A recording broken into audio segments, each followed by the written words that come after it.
Yo, welcome everyone to Weird Growth, the podcast where we hear about the strange and often unpredictable journey that founders take. The conversation doesn't stop here. If you want to stay one step ahead and unlock access to exclusive insights, thought-provoking summaries of our latest episodes, and a curated collection of valuable resources from across the web, don't miss out on the Ammo monthly newsletter. Please do subscribe. Check out the link in the description. This episode, we have Kevin Brown, who is the Chief Operating Officer of Icetana, which is a global SaaS company that provides AI video analytic tech to identify abnormal events and unexpected behaviour in real time for surveillance networks. He is also one of the OG employees at WA's homegrown unicorn, VGW, or Virtual Gaming World. Spent some time at Nearmap, Business News, among a myriad of other really cool tech companies. But we are very privileged to have you on here, Kevin. Welcome, and thank you so much for joining us on Weird Growth. Thank you. Good to get out. Yeah, it's good to have you here, mate. Please, could you introduce yourself, or how would you introduce yourself? How have you come to do what you do? I'm from Scotland, came to Australia in late 1999. I came here to save the world from the Y2K bug. Really? Yeah. Mate, thank you. It obviously worked. Totally We're still works. here. If it wasn't for me, planes would be flying into the side of mountains. No, actually, that's what I wrote on my visa application form. And, that you were here to save the world from the Y2K bug. It's brilliant. And, but the reality is, I think my then girlfriend at the time, or fiance at the time, we just wanted to go backpacking. Nice. And when I landed here, I bumped into a few American entrepreneurs that had this. Actually, I applied for a job. We ran out of money. As you do as a backpacker. We drank it, you know. Like we partly drank it and we partly spent it in an engagement ring. Nice. But Class. We ran out of money, and I seen a job ad that said change the face of digital marketing. Apply here. And I applied, and that would have sounded pretty high tech in 99, 2000. Well, yeah, because the digital marketing back then was still very much. There was this transition from advertising, you know, like where you don't know which half of your budget's custard, but you know that it is. Yep. To this really specific, you know, transactional marketing, measurable. Yeah. So I joined a business with real entrepreneurs. Like since I was a kid, I always sold things that were normally slightly dodgy. You know, like I ran the cigarettes in school. Nice. The first business I sold was a fake ID business. Did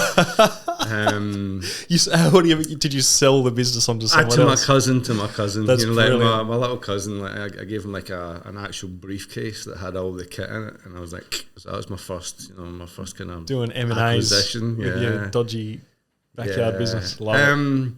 But yeah, when I was young, I always had a business. I had an egg business. I suppose I just enjoyed doing things, and then computers came along, and that was right up my alley. And again, I was weird because I was in a reasonably rough school, really, and it was like weird being this geek. Yep. But I didn't at the time. You didn't really know. I found. You just followed your interest. My mum was a teacher. She brought an old IBM. It's a BBC computer home. Oh yeah, we had BBC computers in the schools here too. So she would bring this home for the school holidays, and I would hack it, and you know, and learn BASIC or something. Yeah. And I think before then I had a little ZX Spectrum that. You know, you could type. You know, you typed in the programming language. Yeah, you like read a book and like copy it in. It was on your TV screen or something. So I just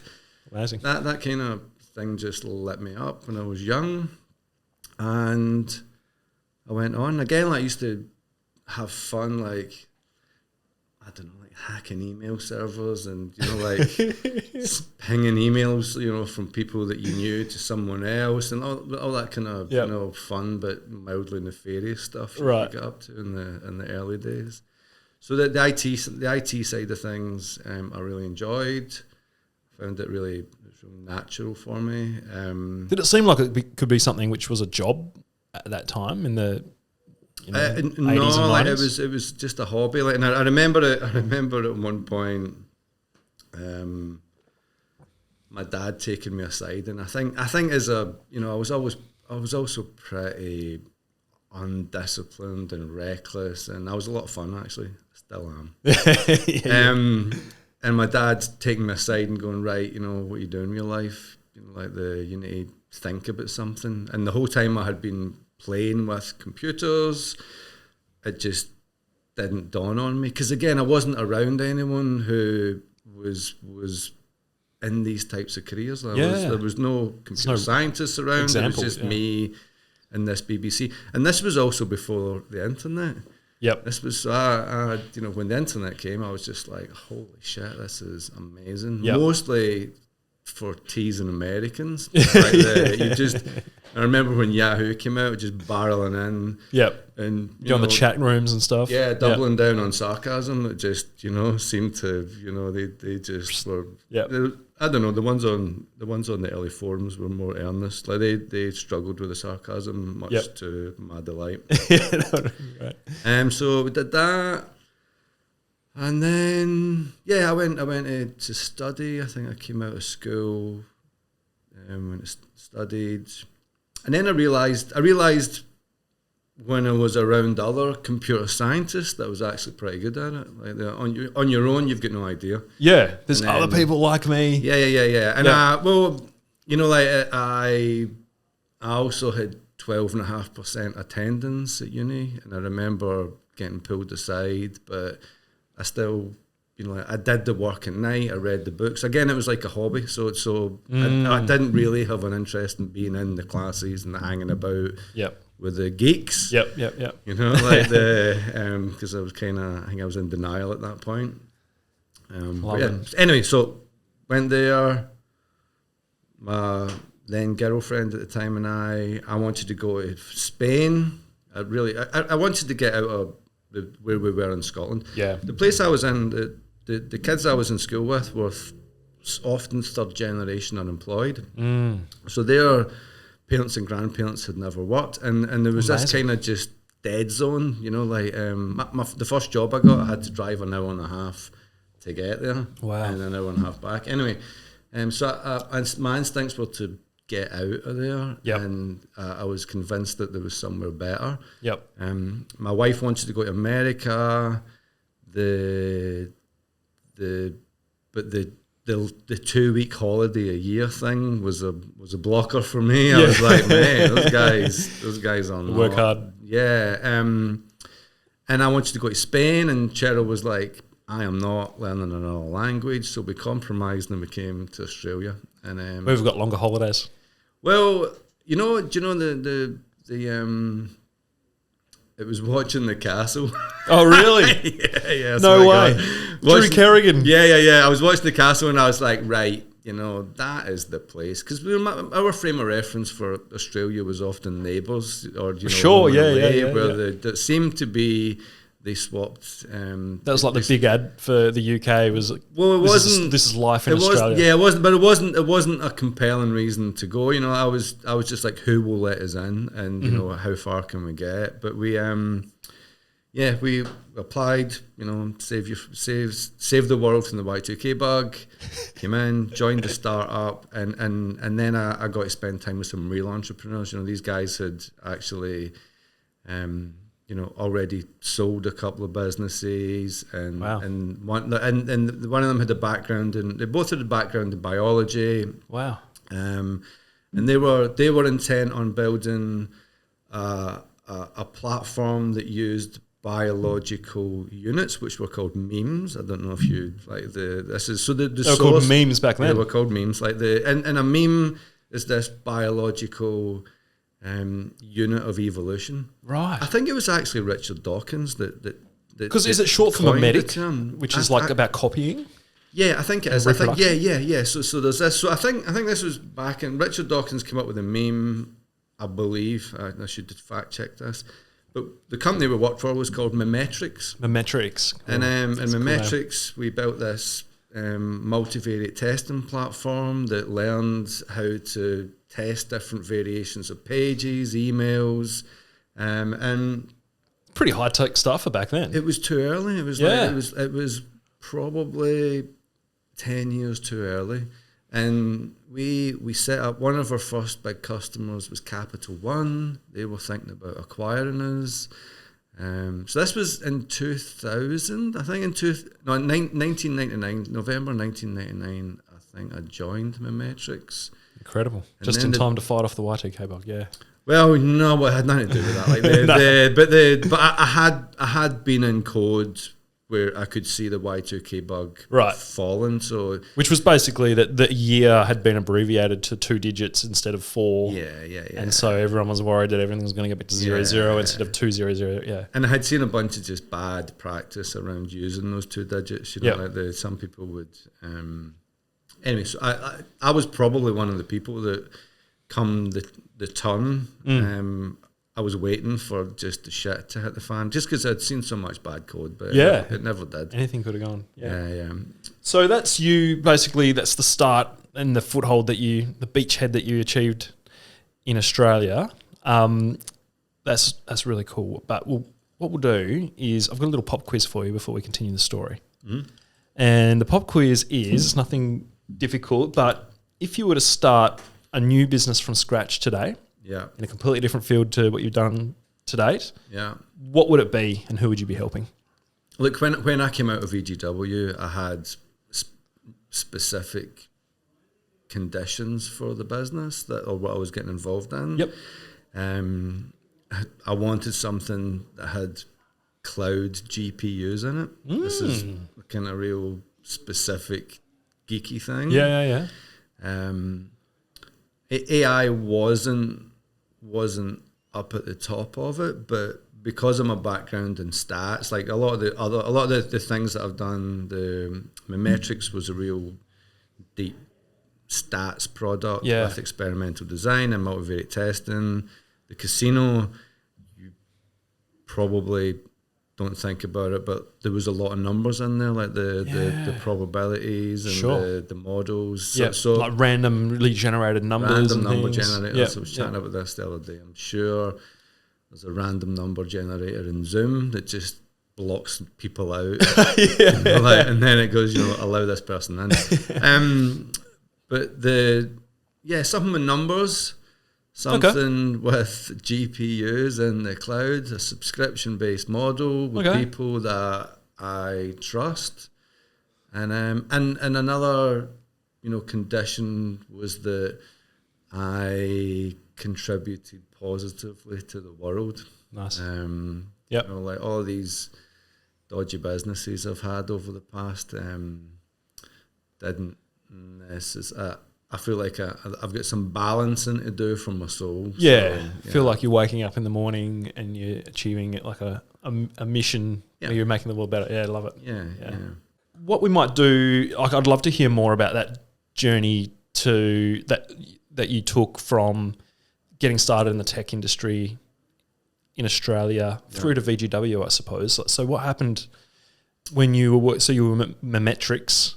What happened with that business? So we sold that to Accenture for probably about $50 million. Whoa, that would have been massive for that time. Yeah, it was. For a tech business in Australia. Yeah, well, but it was just around the dot bomb, this.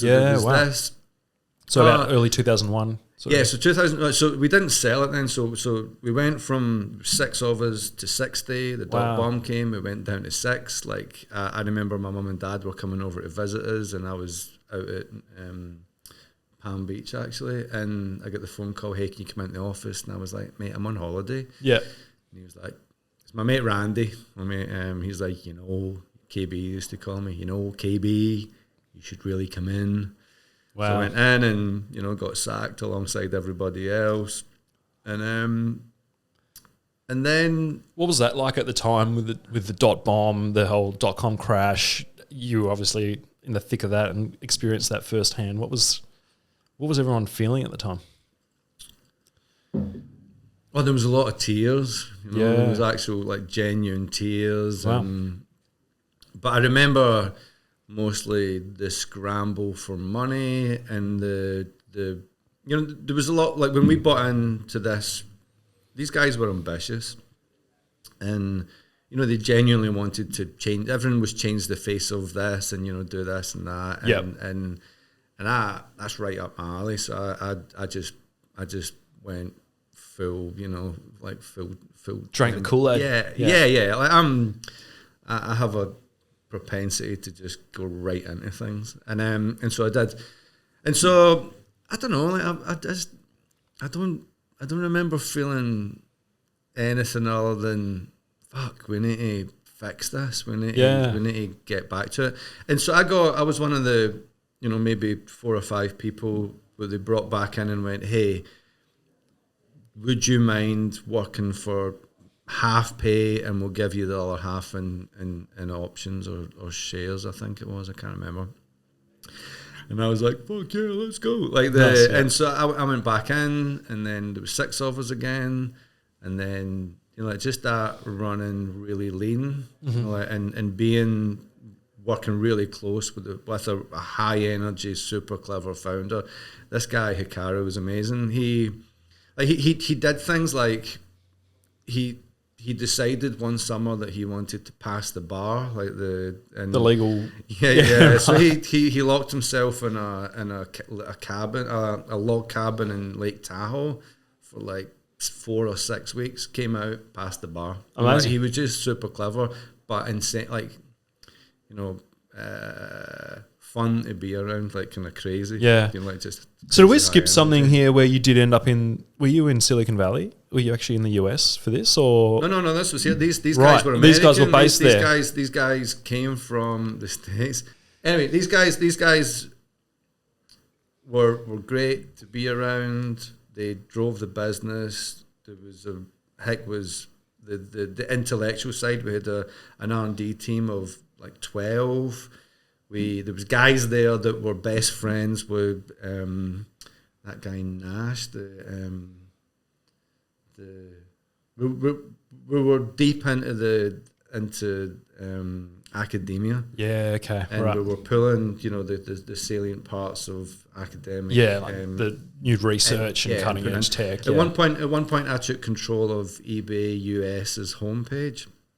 And I was testing, I remember it was 4,096 variations of their page. Wow. To test, you know, What to was test the best? different hypotheses. So people, they would say, you know, we think that this headline is going to get us more sellers. This, you know, this button color is going to get us more. We would structure it, test the whole thing, run the test, and go back, and we could answer most of their questions. Wow. So this was the cutting edge of A/B testing at the time. Well, it was A/B testing on steroids. Yeah, you know, like this was the A/B to the 496th. Yeah, amazing. Well, and we went for server side enterprise licensing, and we did this for a while. We worked with all the major banks. Like eBay was a big customer, and a competition appeared maybe 5 years into it, 4 years, and Google came round like to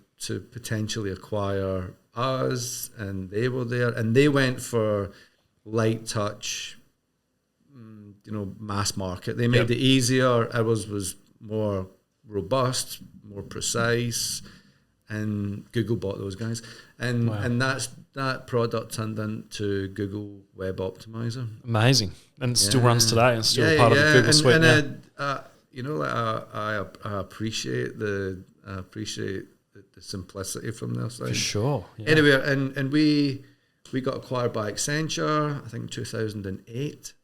I want to say the GFC was hovering around, but about 08 it was. Yeah.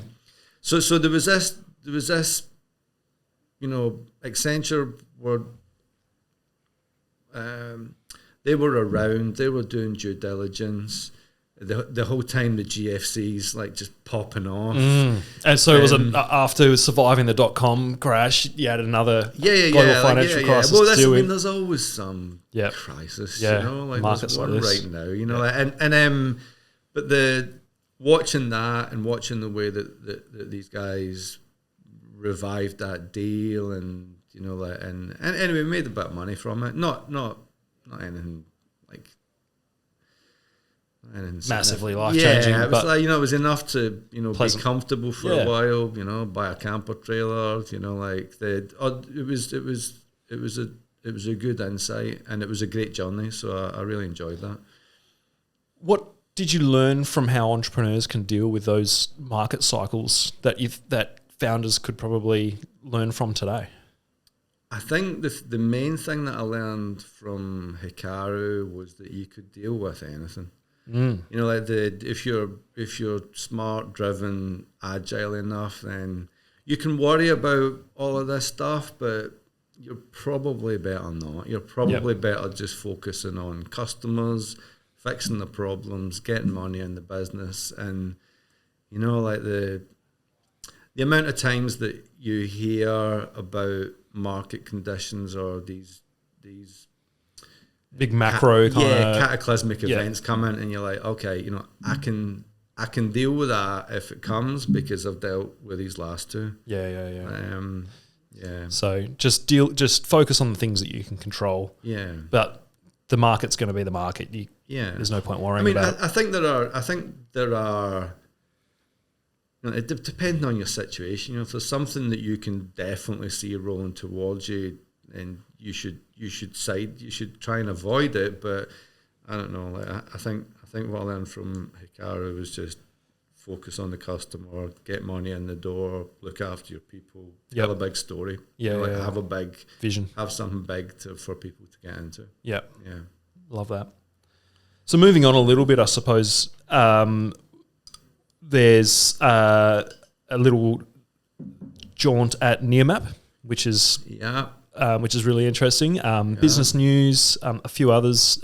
Which one do you think is the most interesting from like a growth point of view to dive into? Business news was, I think I've got a soft spot for the underdog, and in business news, I don't know if Elton's watching this. That business felt that industry felt like a sunset industry, like media and print.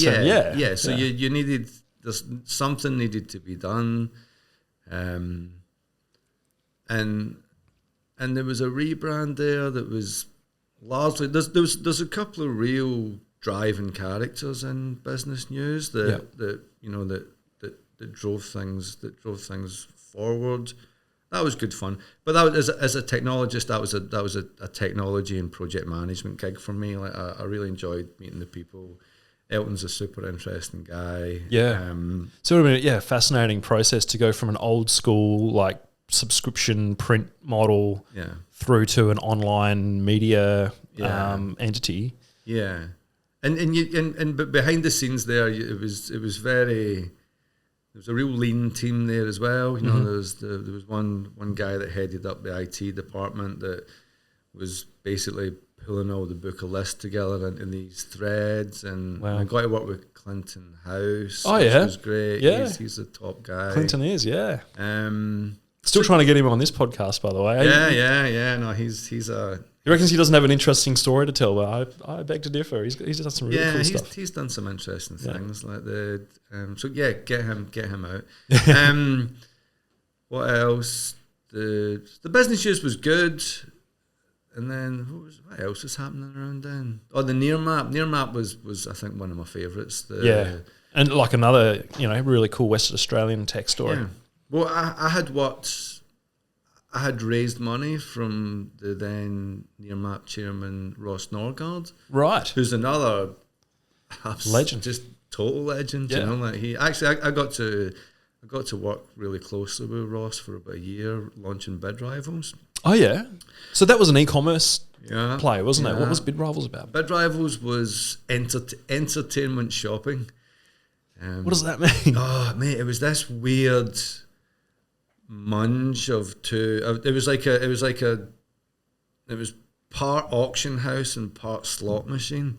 It was a Awesome. penny auction. It was this crazy, again, Classic, like mid-thousands internet thing. Yeah, slightly dodgy. I remember this now. Yeah. So like you could sort of almost bid on something for 40 cents or something, and then you might end up actually buying but an MP3 player for 40 cents. Yeah. For me, it was a psychological experiment in how humans chased sunken cost. We did a lot of choice modeling back in the day, and I could see this mathematical conundrum where people would put something in and then they would keep going and then it would keep going. And it seemed good on paper, but watching it in real life was probably pretty.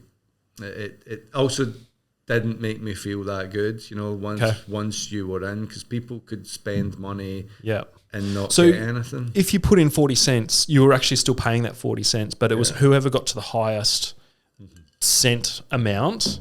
So there was like this almost, well, I've already chucked in 40 cents, why not chuck in 45? And then you would end up actually probably making more money than the object was worth, but there was one lucky person who bought it for $1.05 or something. Yeah. It was very, what a concept. Well, and what happened is we launched it in partnership with a couple of guys in Sweden, one guy was in Monaco, one of the guys was in New York. And there was two different business entities. We had Bid Rivals Australasia, which was mine's, and Ross, and there was Bid Rivals, US, Bid Rivals Europe. And the idea was that we were all going to grow these different businesses, list the business, and when we listed it, we were going to divide the pie up based on the success of the regions.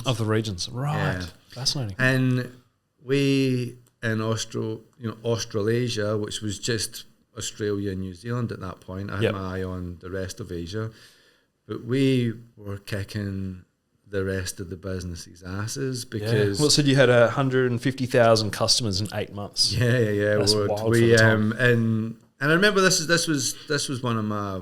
this is probably the fondest memory of in business was... After 8 months, I paid Ross his initial investment back. Like I think he put $600,000 in, and I paid him that back. Beautiful. We had $1 million in the bank, and I remember holding off on paying the bills because I wanted this screenshot of $1 million in the bank. Love it. And then so we broke the business. We rolled the businesses together to keep going.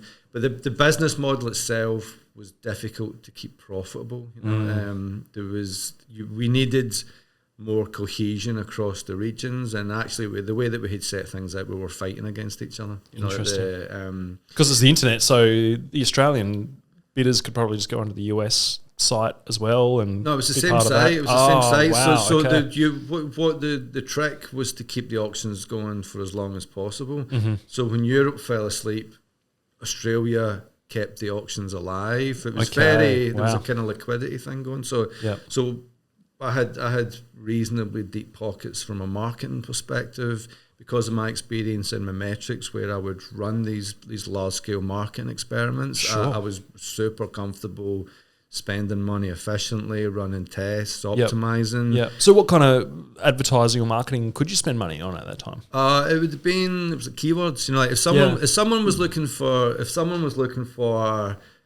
an iPhone. Yep. Like you would go iPhones for 42 cents. Yeah. And because it legitimately could have been. It was legit. Like, and we had to fill in a few forms, and go, no, look, this guy actually bought an iPhone for 42 cents, and they go, do you know what?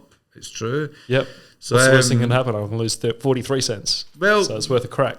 Well, yeah. Well, and anyway, like this business went up, and then we I think we were all feeling a bit uncomfortable about the fact that everybody else was paying for this one person to get the 42 cents, and it was kicking off in the forums, and we were all feeling a bit seedy about it. Yep. So we put a buy it now option in that basically spread the risk. Yep. And that I think, killed the profitability of the business. So anyway, it's difficult to explain this. Yeah, so I can understand. So you would have put a buy it now. I don't want to be in the bidding process. I can buy, but would that not have allowed you to at least drive traffic to a thing where someone was genuinely ready to buy an iPhone?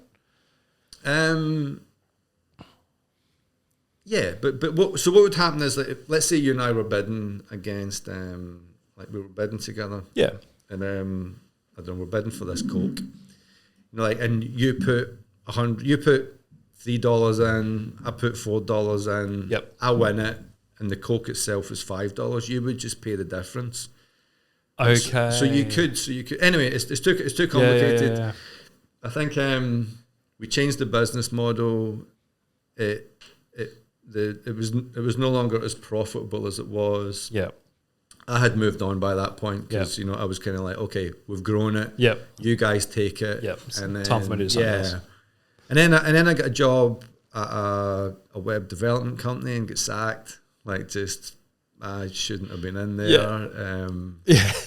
Going from fast-paced startup to agency land. Yeah. And I just you know I needed to pay the mortgage. I needed to pay the bills. So I got this job and. Yep. You know, just 3 months in, they were like, you don't fit here. And I was like, yeah, that's true. And then what did I do next?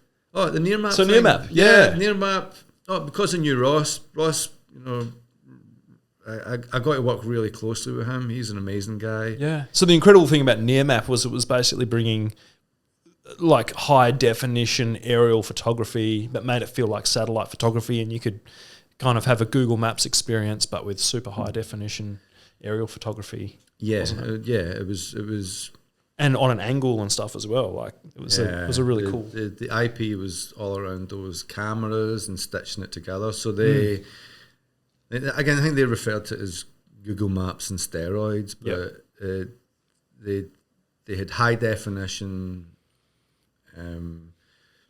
map coverage that was updated every 4 weeks, depending on the weather, and they strapped high definition cameras to a plane, flew over, stitched it together. Yep.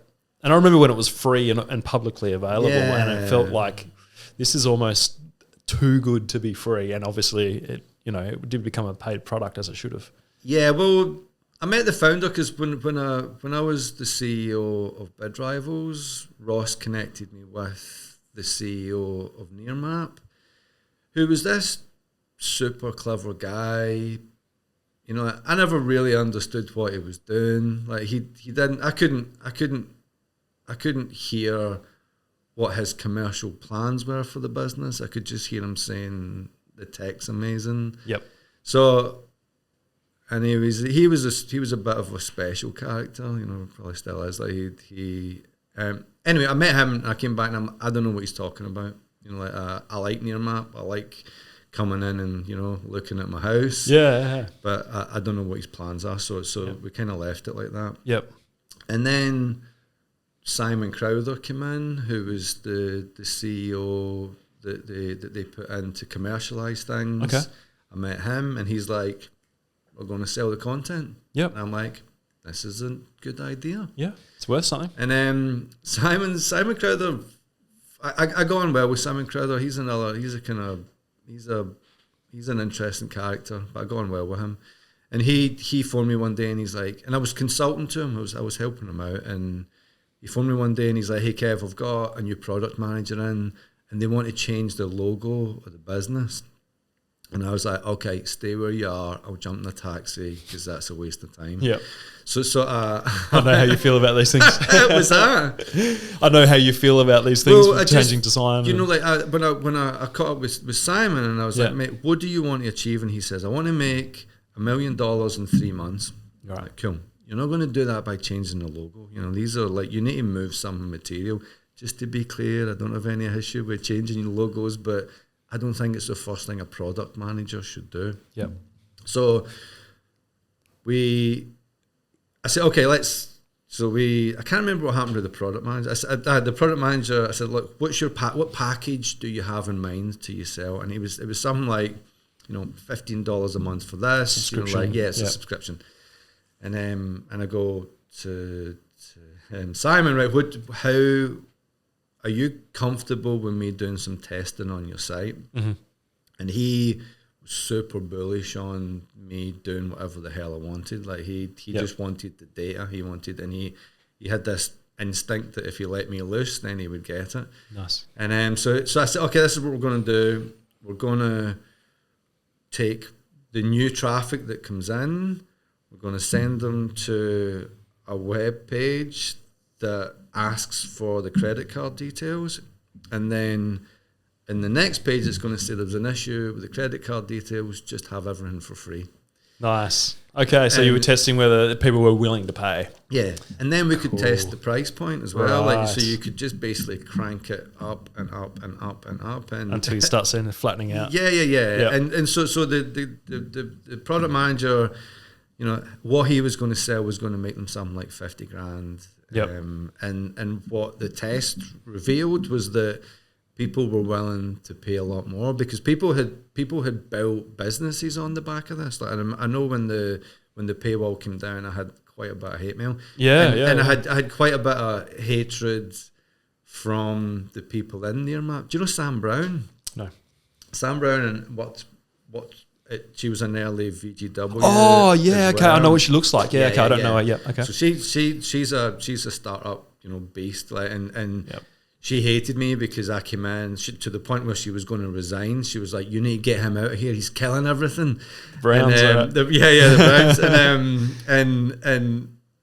and then when we got the right price point, we brought down the paywall, and I think it was something like $5,000 for a multi-seat. I can't remember the details, but it was something like $5,000 for a multi-seat license for 2 years, and you needed to pay 24 months in advance. It was some like enterprise level, because that's the type of product that it was. And Exactly. it was like, I remember when the paywall came up, Yeah. and I was probably in my early 20s. I just loved like flying around the cities that I knew and checking it out. Yeah. And I was like, oh, $15 a month. No, damn, I'm just gonna have to go back to Google. But it made perfect sense that you were able to find that like that sort of flattening of the curve where the enterprise users who were actually paying what it was worth to them. Yeah.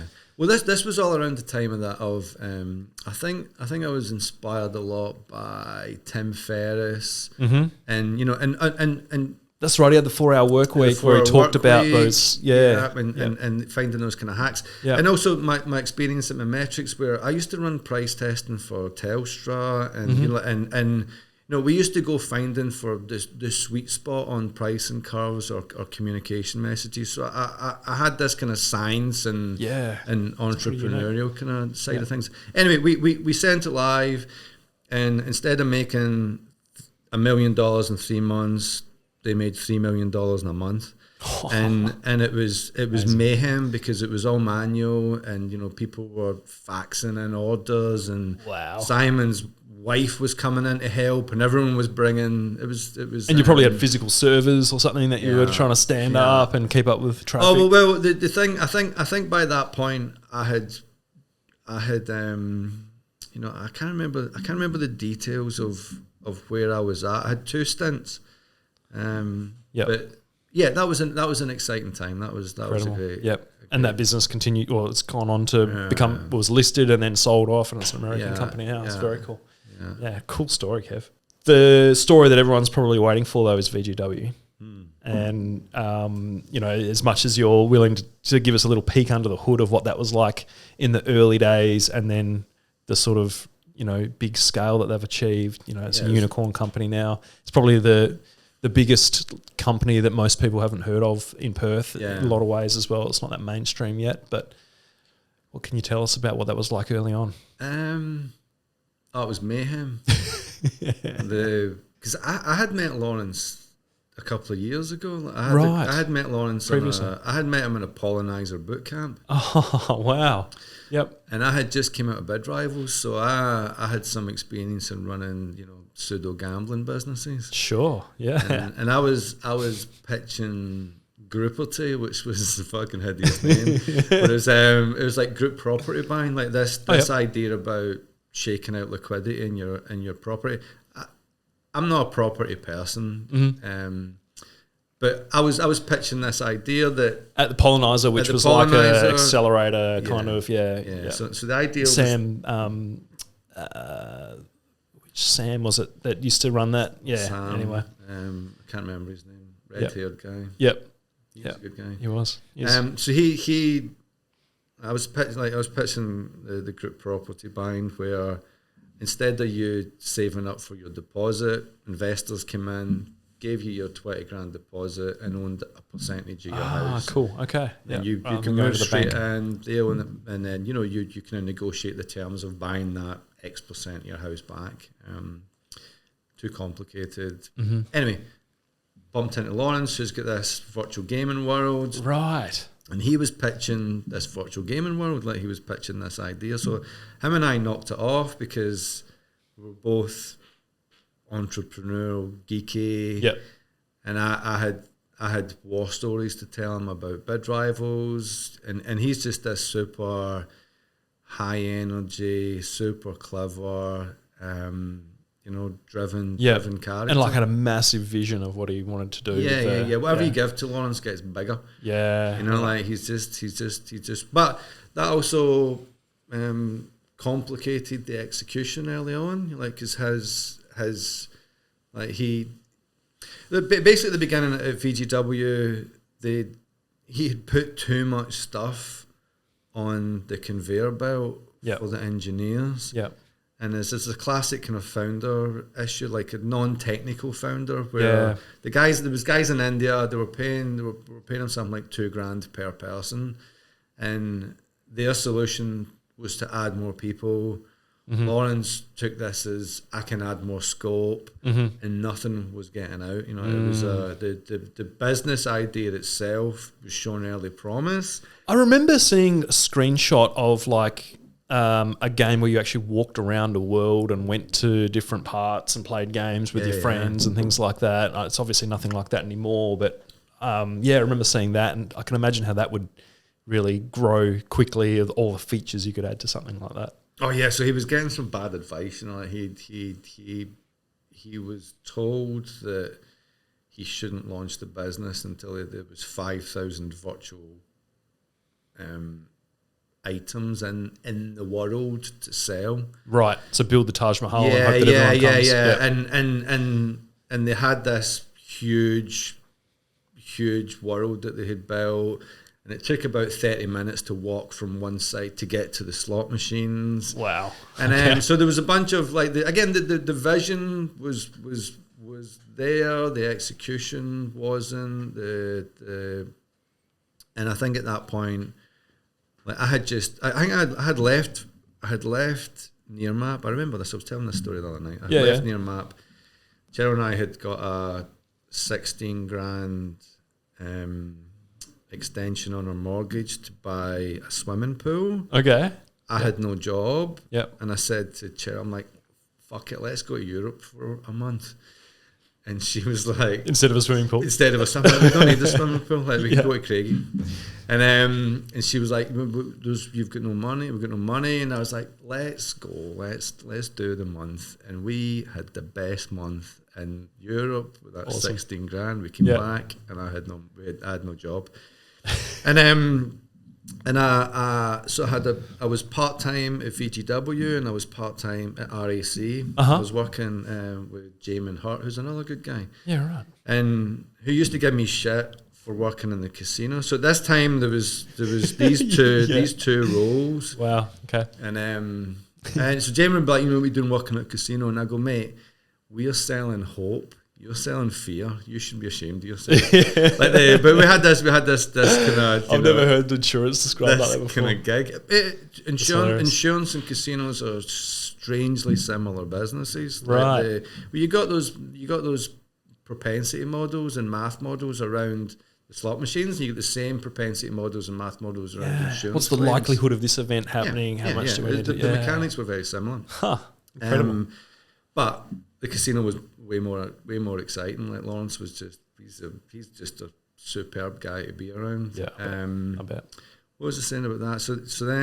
So he was. It sounds like he was in this sort of quagmire of massive scope and lots of features to build out, but the answer was pumping more Indian devs at it and hoping that would solve the problem. When I joined VGW, there was about 80 people at VGW. Okay. That all reported directly to Laurence. Wow.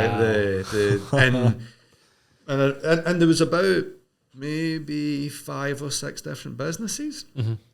So Virtual Gaming World was only one of them. There was there's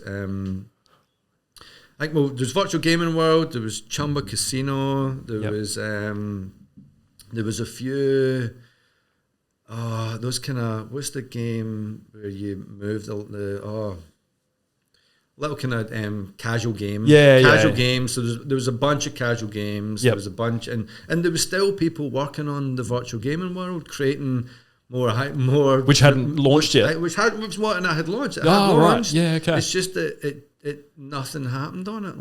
Like people would log in, look around, and go, I'm out of here. Wow.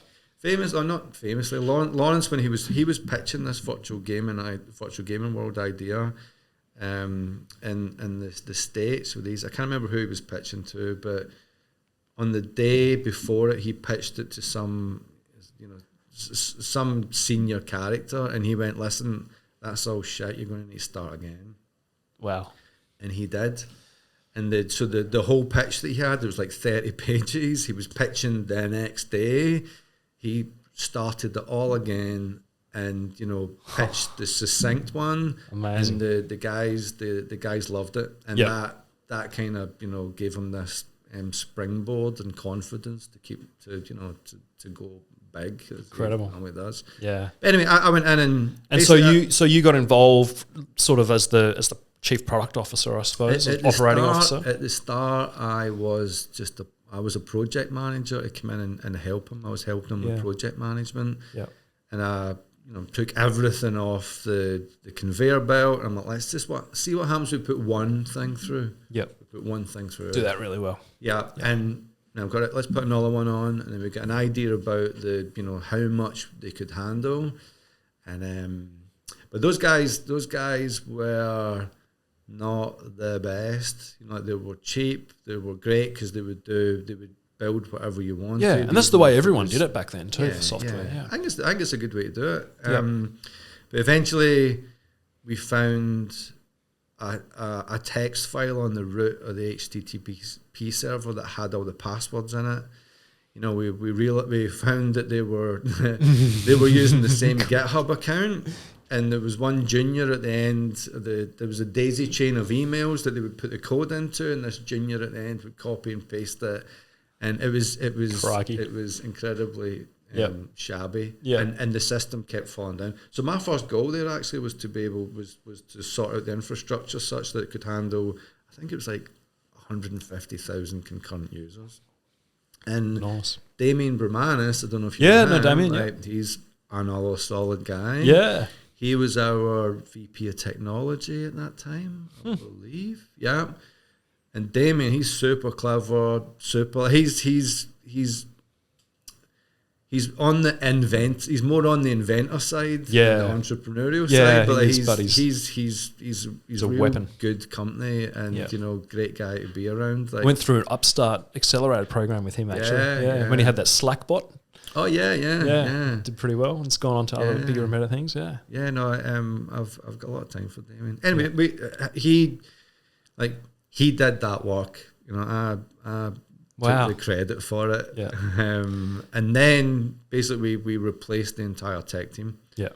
And we got in a couple of guys that I worked with before. I built this big ERP system for BGC years ago, and the team that I used for that I brought in, and we replaced, I think, like 15 guys with two.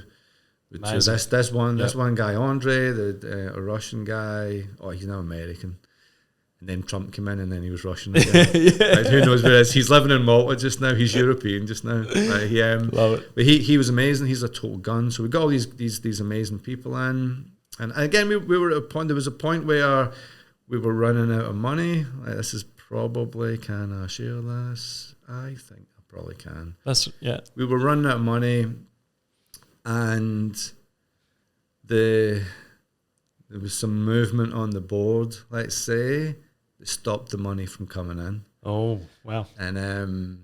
And so we were in deep shit. And Laurence has got a real high threshold for risk anyway. You know, like, and I thought I had the high threshold for risk. Yep. Until I was next using to the him. pool funds for a room holiday. Honestly, like, and like Laurence, he's a risk is only a risk if it materializes. In the early days, you know, he's probably got a different idea about risk now. But he's a poker guy. Yeah, he's shy at poker. No way. Honestly, he's shy at poker. He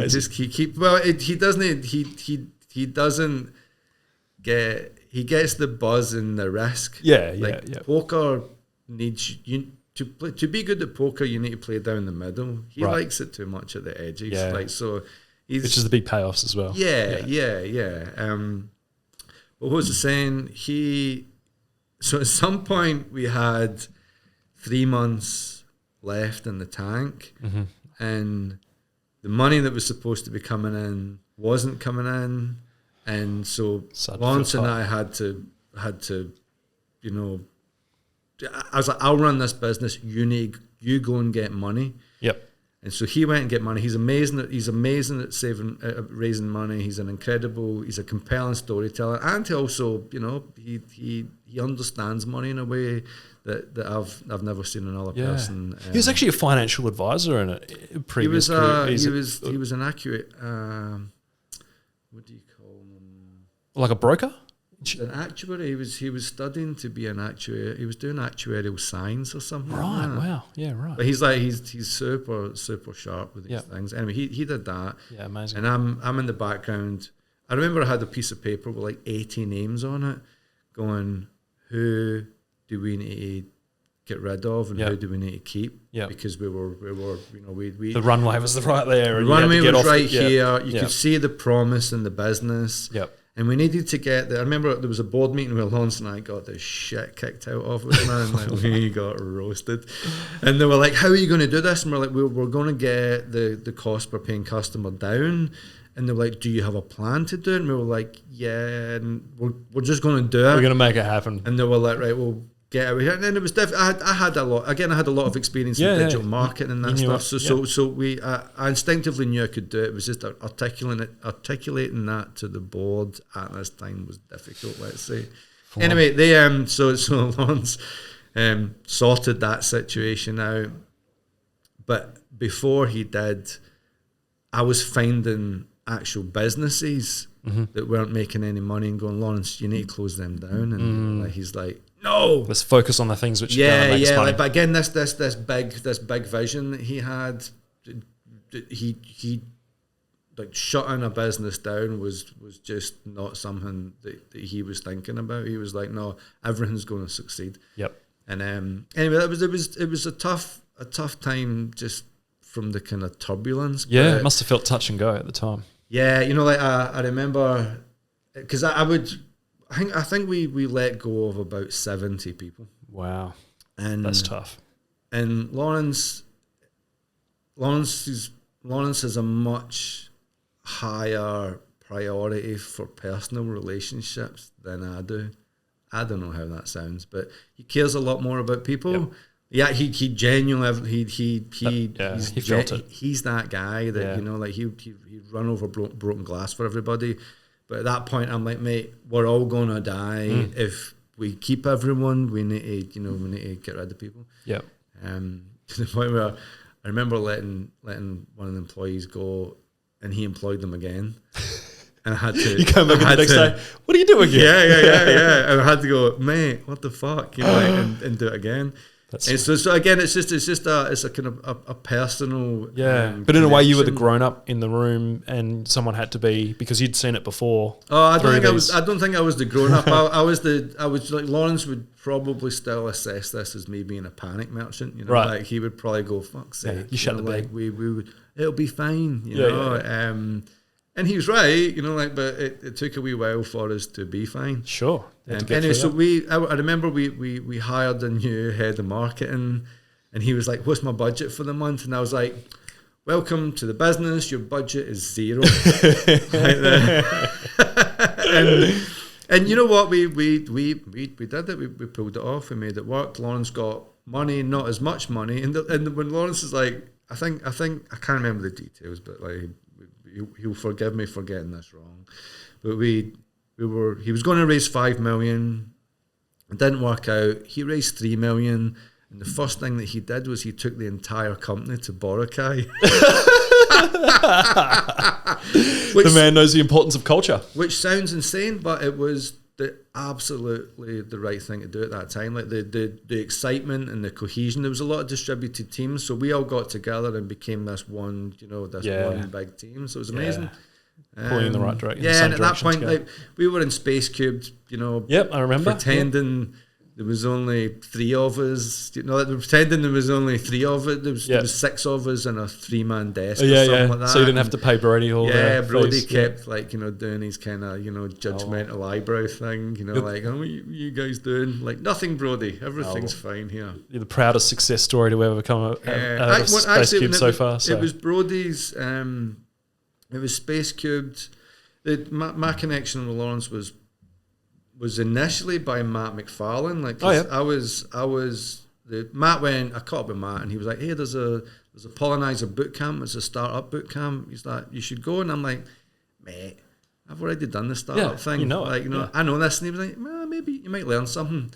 I had an awful lot to learn. I still do. I went there and I bumped into Laurence, and then the Space Cube thing, I had just came back from that European trip. And I bumped into Laurence again there. And at this time, he was like, mate, I need help. What are you doing? And I was like, nothing. Sign me up, coach. I've just spent all my money on a European trip. What are you doing? That's wild. Well, the rest is history. VGW is an incredible business today. And, Laurence is a billionaire as a result. So, thanks for sharing it. That's awesome. I'm sure there's so many more stories you could tell. Oh, yeah, I could talk the whole afternoon. But the one other thing I do want to get to, though, is Icetana. Yeah. And I suppose the last 6 months have been an extremely exciting time just for the world of AI in general. Icetana is an AI-powered CCTV monitoring software. Yeah. What is the big problem that you're solving with Icetana? So our largest customer has 8,000 cameras, right? Wow. And each of those cameras generates 24 hours of footage a day. Yep.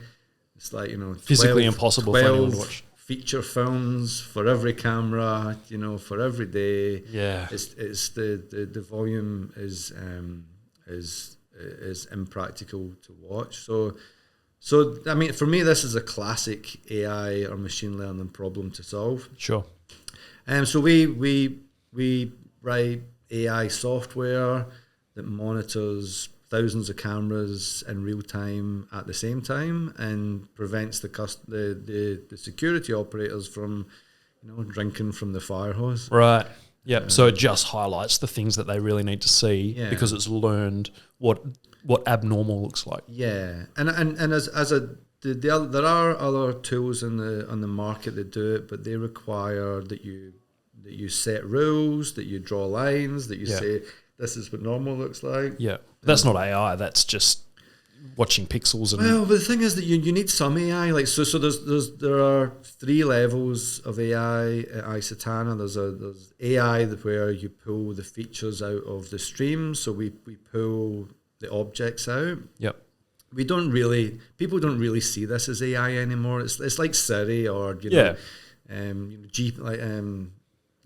GPS. That and back in the day, finding your way through a map was AI. That's no longer AI. Right. This is brute forcing the outcome. Yeah. So we pull the features out. We use a series of algorithms to find unusual events. So that might be people in unusual locations, people at unusual time, people going too quickly through a scene, going the wrong way in a scene, and setting fire to a car. Setting fire to a car. Like we've got a fire detector that we're having a lot of fun with generative AI just now, because one of the challenges of building AI models is finding test data. So now you can go on to DALL-E 2, and I had this amazing AI experience just a few months ago where I was trying to get data, and I went on to DALL-E 2 and I got their API. And I used to be a coder. I was all right, but I'm not. Like, I'm better at talking about stuff these days. Yep. And then I asked ChatGPT to write me a script to use DALL-E 2 to generate 1,000 images of a simulated fire in a Dubai shopping mall. Cool. And it, just boom, there's your label, there's your data. So Wow. so we've got these tools nice. to go and build out these wonderful training data sets. There's still a manual process just now to get it actually labeled. Yep. But we can quickly build things like fire detector, smoke detector. Brilliant. Finally, our first iteration of the fire detector identified red-haired people. We laugh, right? But this could be a bias thing. Right, This is a kind of comical. Yeah, it starts learning that redheads light fires. Yeah. Anyway, we sorted it out. Nice. Ironically, the guy who fixed it is a redhead. He was super. done his kinder service. Yeah, he was super motivated to get it done. But yeah, so we're in this exciting time where it feels like there's an AI boom. Yep. And in the past, in Icetana, there is a legacy of the past I'm constantly trying to shake off. Yeah. That past has given us a strong platform. We've got a lot of happy customers. The new product that we've built is probably 6 months old now. Like it took us longer to build this than I hoped. Because you're at that cutting edge of technology. Things are going to continue moving ahead. Yeah, like I'd say I took a couple of wrong twists and turns. We corrected it. We're good now. Yeah. So now we've got this real strong platform. We've got about 6 very useful algorithms. We've got compute space for more, so we're growing more and more. We're looking at heading to things like fight detectors, which that's a difficult problem to solve. Yeah, okay. So we've got the infrastructure in place to build some quite advanced and sophisticated AI algorithms. Yep. And on top of this, we've got this meta algorithm where, as the users are using the system right now, this is a manual process. Mm-hmm. The system learns what is interesting for them. So as people say, interesting. They report that to their boss. They report that to their boss, or they ignore these other things. The system can then automatically tweak all these algorithms to optimize the entire surveillance network, the AI to the entire surveillance network. 8,000 cameras is a lot, and the way that we've built the product lends itself to these large scale surveillance networks. So we're starting to have some chats with some pretty big characters now. Amazing, yeah. Well, congratulations on what you've achieved so far there. It's very exciting. I still feel like I'm pre-success. Actually, yeah. I'm pre-success here. I know what pre-success feels like. Mm-hmm. I know that we've got the right people just now. We've got the right product just now. Profits round the corner. I'm looking forward to that. Yep. And I'm at that point where we've worked hard to get here. The foundation's there. Yeah. But I'm pretty excited about what's coming next. And what are your views on, there are a lot of probably lay people who don't deeply understand AI technology, and there's a lot of concern and consternation about what AI means for people's jobs, for, humanity.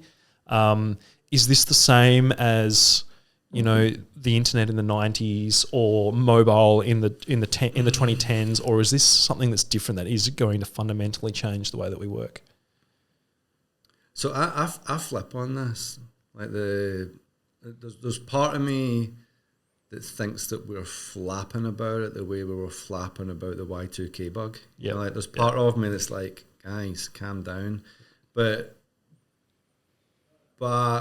there's also part of me that thinks that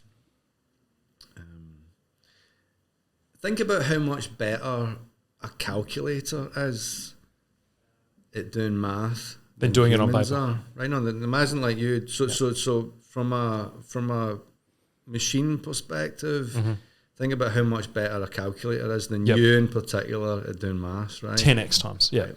Instant, always correct. Yeah. So the fact you said 10x, it's more than that. It'll be like 100x. Like, sure. I'll let you away with it because you're a human, right? But then you think about these large language models that have knowledge that could not possibly fit into one person's head. Yep. I remember reading a book, a Stephen Hawking's book, where he was talking about the rate of growth of knowledge just in most subjects outstripping humans' capacity to learn it. Yep. So this idea of having the knowledge, like, what am I saying? I'm saying that AI is not going to be just a bit smarter than humans. Yeah. When it's going to be a lot mind-boggling. Smarter. It's going to be like calculator smarter than humans with mental arithmetic.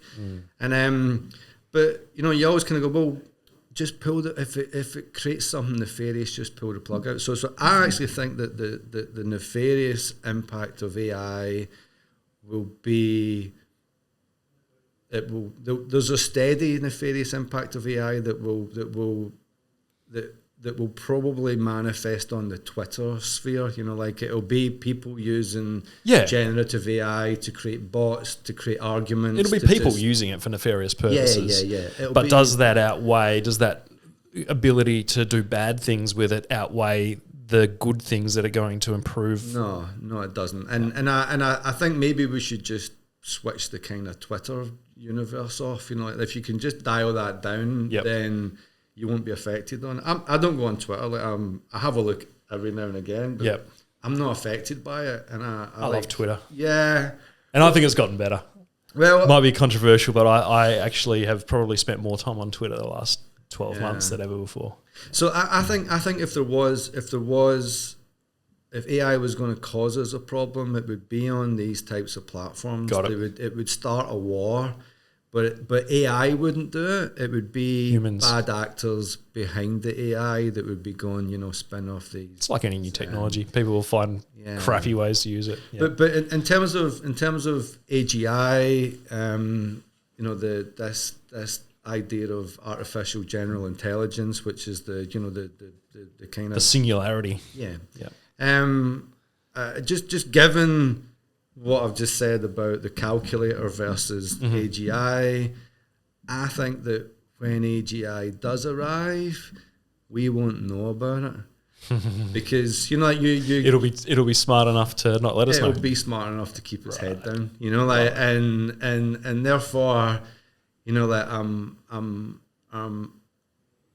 but I'm also not convinced that it's going to arrive for the next 70 years. Yeah. These technologies can take off. Yeah. I remember there was the large AI winter where back in this was like in the 80s, I think, they were talking about 6 years until there'll be a computer that's smarter than people, and nothing happened. Yep. And then Siri, that the kind of Siri came, and there was this kind of defrost from the AI winter. Yeah, comes in fits and spurts. Yeah. Anyway, I am more excited about it than worried about it. I think if it means that security guards don't have to sit staring at a screen all day and trying to absorb 8,000 screens, and they can do more, human things like interacting with people and helping kids who've fallen over or whatever, like that makes us more human in a lot of ways. It's actually a good thing. Yeah, well, they're doing like they can, as you say, like they spend a lot of time staring at it. They don't need to do that. Yeah, we've got a menial job. Yeah. We're just about there. What's one big piece of advice that you have for founders who are just starting out and looking to grow?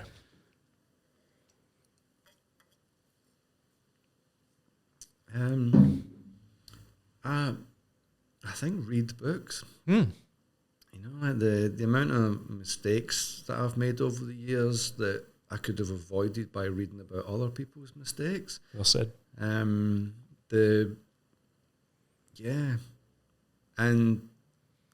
don't.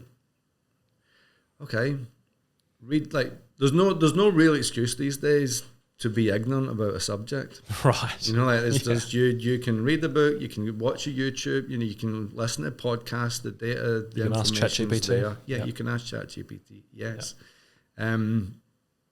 Whatever you're doing, you should enjoy the process. Actually, I had this chat with my boy last night. You know, like I enjoy these startups so much, and I've failed at so many of them. Like and again, I have no shame about this. I'm not like going, oh, failed. It's a good thing. I enjoyed every single day of those startups, and if you enjoy the process and the people that you're around, like I've been really, you've heard me say the people that I've been able to spend these days with. Right. Was amazing, you know, like inspiring. You learn from them. Yep. And if you're doing something that you're, the one thing that I wish I had done was focus on products that I myself would use. Okay. Yeah. I often did the opposite of that for probably just a little bit of bad thinking. Yeah. But building things for other people rather than yourself. Yeah. Because but right now, like in the AI Icetana, I've got it at home, like, and I'm like we go away a lot. Yeah. And Icetana, my boys, I've got 2 teenage boys at home, and it is Lord of the Flies in there, you know, like this. So it just, and my boys keep going. I'm like, hey, mate, you know, there's AI watching the cameras. Like, why did you think it was all right for your mate to do donuts in his scooter in the lawn? Classic teenagers. But I think that just read, build things that you understand, and only do it with people that make you feel good and that you can trust. Yep. The amount of time I've had a few failed businesses where you're kind of going, I'm not sure about this guy, and got that my gut was always right. You know, Yeah. like just go with good people and enjoy the process. Great advice, Kev. Thank you. Thanks, man. Last little question we do at Weird Growth is show and tell time. Yeah. What is your favourite toy, device, tool, software that makes your life better that you use every day? Oh, right now it's definitely ChatGPT. Right. Like this, I feel. Do you have the pro version? Yeah. Yeah. It's a no-brainer, right? $20 a month. Yeah, that's the easiest $20 I'm spending in a month. It's a bargain. So I used to go in to the Slack channel at like 11 o'clock at night and ask the tech guys, hey, you know, how do I debug this? Or, you know, what's the Unix command for this? Or how do I SSH in here? And I don't do that anymore because I just ask ChatGPT. I've been using it for things like I'm trying to learn more about governance, and I did the AICD course. Oh, you did? No, well done. So, but now I'm back in it, so I can do things like, hey, write me 30 multiple choice questions for AICD. Oh, I love it. So I can test you. So you can test yourself. Yeah, cool. And it's so good for copywriting and marketing. Oh, It's not. Yeah. Also, okay, I'm writing I'm using it to write a novel just now. You are? Yeah. You're writing a novel? And it's shit, but it's interesting to go through the process. Yeah.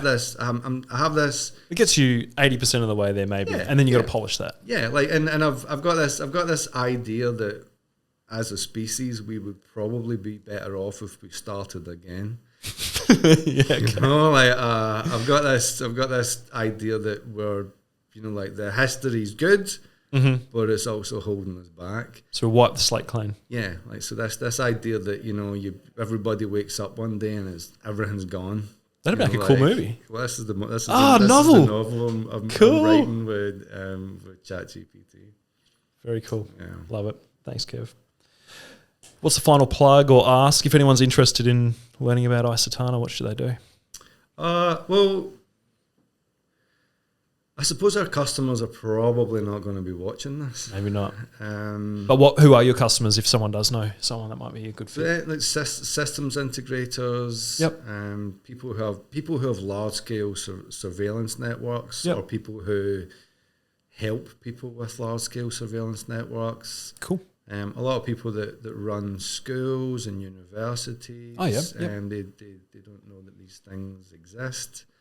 But it's my intention to change that in the near future. Now we've got a product that we can spook and sell. Yep, it's exciting. So yeah, I suppose also any AI. I say the word geeks warmly. If there's any AI geeks around that are interested, who would rather do something like this than pull iron ore out the ground, then come and work for a cool tech company. Give us a shout. Great lifestyle here in Perth. Yeah. Get in touch with Kev. Yeah. Check out Icetana.ai.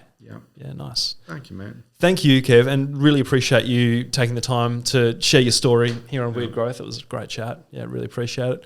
And thank you all for listening and making it to the end of another episode of Weird Growth. If you enjoyed this episode, please do subscribe.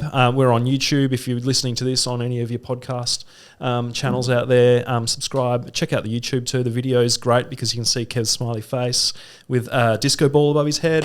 So make sure you don't miss that. But until next time, I'm Cam Sinclair. This has been Weird Growth. Bye-bye.